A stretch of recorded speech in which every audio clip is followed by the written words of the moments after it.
If you were given like a hypothetical scenario where you found a person who shot himself, probably shot himself, had the gun in his hand, in his or her hand, and then the first responders came in and moved the gun.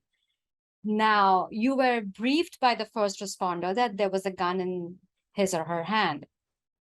How would you take a photograph of that situation, knowing that you would show this photograph to a jury, saying that the person might or might not have used the gun? Because the position as to how the gun was found initially would have changed.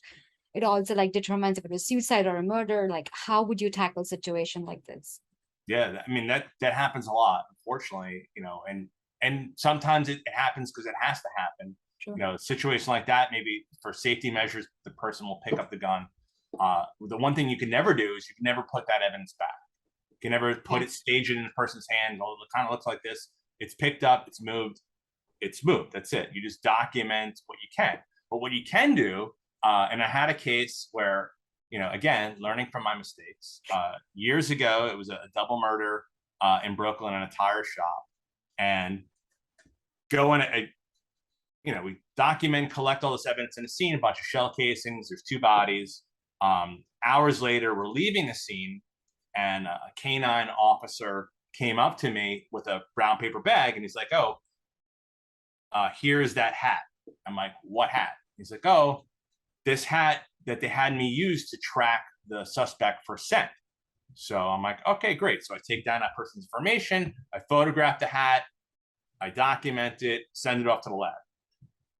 DNA comes back to the suspect, person gets arrested, gets convicted, they go to jail. The case gets overturned because that officer that recovered that hat could never say where exactly they recovered it. Wasn't sure if it was in a street or on the sidewalk. So the evidence got thrown out, and then so did the case.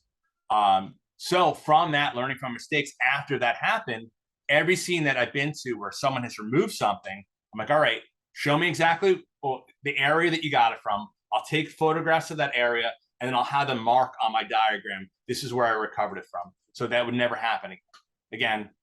Fortunately, this guy probably did kill two people, and I don't know what happened to him afterwards, but he may be walking around free.